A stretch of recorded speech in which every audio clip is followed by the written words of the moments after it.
Bonjour, nous sommes heureux de vous retrouver pour cette nouvelle étude. Cette étude a pour titre « La fin de notre monde ». Alors, nous sommes heureux d'avoir parmi nous le pasteur Jitro Camille, bonjour. Bonjour. Et le pasteur Olivier Rigaud, bonjour. Bonjour. Afin de pouvoir discuter de ce thème qui interpelle plus d'un. Mais avant de poursuivre, nous vous invitons à prier avec Olivier. Notre Père, notre Dieu, nous voulons te remercier pour tout ce que tu représentes pour nous, tout ce que tu es, tout ce que tu fais, tout ce que tu vas encore faire pour nous. Merci de ta parole, merci de ta présence, merci de nous accompagner pour cette étude, Seigneur. Au nom de Jésus. Amen. Amen. Amen. La fin de notre monde. Beaucoup de personnes ont imaginé ce que pourrait être la fin du monde. Des scénaristes ont produit beaucoup de films là-dessus, les écrivains ont écrit des ouvrages sur le même thème, et encore aujourd'hui, c'est une question qui interpelle beaucoup. Où allons-nous? De quoi sera fait demain? Ce monde verra-t-il une fin du monde? C'est vrai que la Bible parle aussi de la fin du monde. De nombreux passages dans les évangiles, mais déjà dans l'Ancien Testament et également dans l'Apocalypse, parlent d'une fin de ce monde. Aujourd'hui, nous vous proposons de voir un des textes qui en parle, un texte tiré du livre du prophète Daniel au chapitre 12, les versets 1 et 2. Nous pourrons lire ensemble ce passage. Daniel au chapitre 12, les versets 1 et 2. En ce temps-là, se lèvera Michaël, le grand chef, le défenseur des enfants de ton peuple, et ce sera une époque de détresse telle qu'il n'y en aura point eu de semblable depuis que les nations existent jusqu'à cette époque. En ce temps-là, ceux de ton peuple qui seront trouvés inscrits dans le livre seront sauvés. Plusieurs de ceux qui dorment dans la poussière de la terre se réveilleront, les uns pour la vie éternelle, les autres pour l'opprobre, pour la honte éternelle. Qu'est-ce que la Bible a à nous dire par rapport à la fin de ce monde?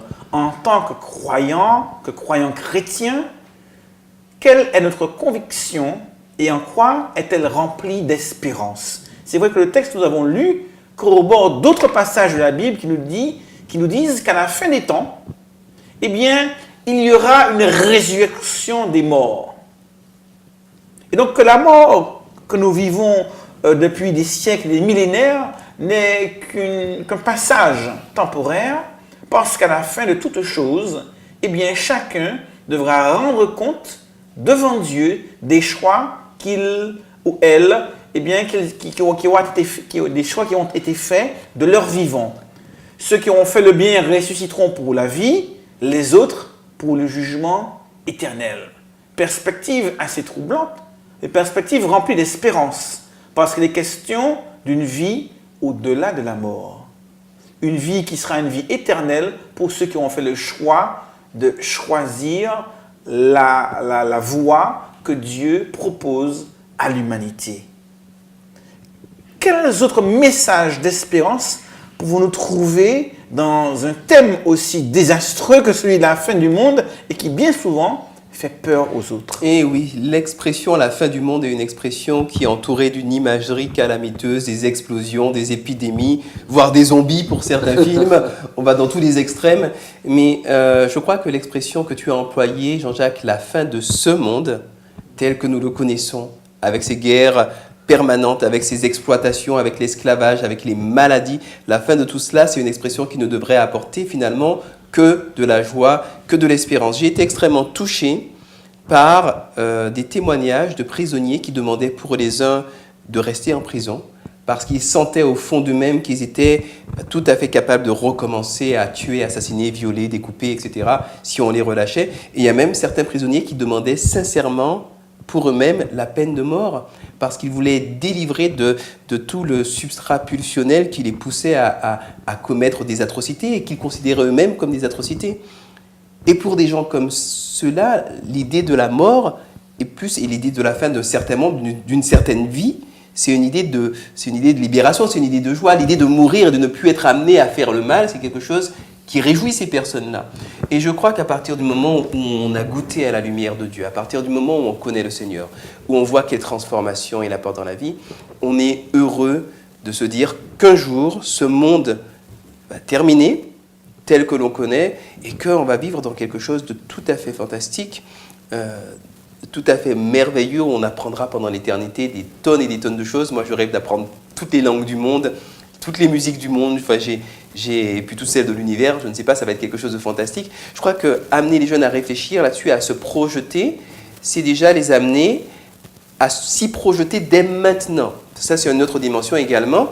L'idée de la fin du monde, ce n'est pas de rester les bras croisés et d'attendre simplement que le nouveau monde arrive. C'est déjà contribuer à créer ce nouveau monde.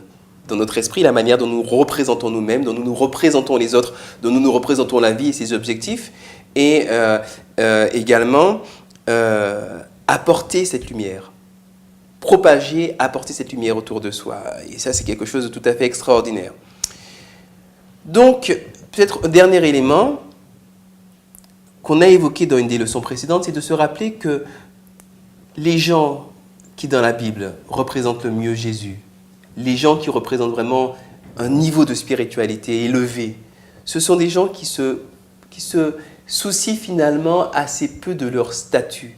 Ils se soucient beaucoup de leur qualité de vie, de la beauté qu'ils véhiculent, de la beauté relationnelle, du soulagement qu'ils apportent aux autres, de toutes ces choses. Mais ils se soucient peu de savoir s'ils sont meilleurs que les autres, plus spirituels. Ce n'est pas ça leur préoccupation. Leur préoccupation, c'est vraiment l'amour, le bien de leur prochain. Peut-être également, vous savez, on nous dit à la fin des temps, il y a ceux qui ressuscitent pour la vie et puis ceux qui finalement vont mourir. Et on a peur de mourir. On est poussé par l'instinct de survie parce qu'on n'a pas été créé pour cela. C'est bien d'être poussé par l'instinct de survie, c'est mieux que d'être poussé par une pulsion de mort. Mais s'il n'y a que l'instinct de survie qui nous pousse vers le paradis, je crois qu'on se prive déjà d'une partie du paradis parce que le paradis, ce n'est pas la survie, c'est la beauté de la vie. Et il peut y avoir un débat intéressant sur la beauté de la vie. Qu'est-ce que c'est? Qu'est-ce qu'il y a de vraiment beau et de vraiment... Voilà, avec les compagnons. On peut passer maintenant aux questions ouvertes avec le pasteur Olivier. C'est certain qu'il faut pouvoir introduire les jeunes à cette merveilleuse espérance qu'est cette nouvelle terre, le retour du Christ. La fin du mal, c'est quelque chose de tellement beau, quelque chose à laquelle je pense chacun de nous aspirons, croyants et incroyants. Je discute souvent avec des gens incroyants qui aspirent à un monde de justice, de paix. Donc, pouvoir vraiment introduire et faire parler les jeunes par rapport à cette vision-là, à leur quête de justice qu'ils ont en eux, surtout quand on est jeune, c'est quelque chose de très fort.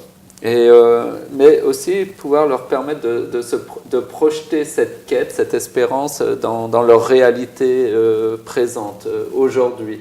C'est-à-dire dire que l'éternité, elle se vit, elle se construit dès aujourd'hui. Est-ce que dans ce que je vis, dans ce que je fais, est-ce que ce que je fais est digne d'être éternel?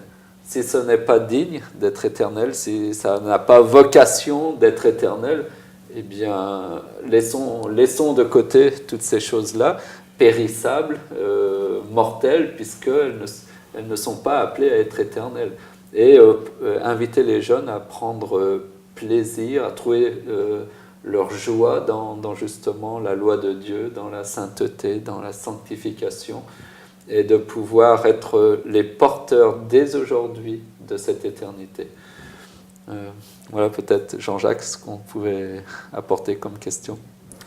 Alors, nous souhaitons que cette étude puisse être surtout un message d'espoir, d'espérance, parce que nous savons qu'au-delà des misères de ce monde, il y a un monde encore meilleur que Dieu prépare pour ceux qu'il aime. Bonne étude à tous.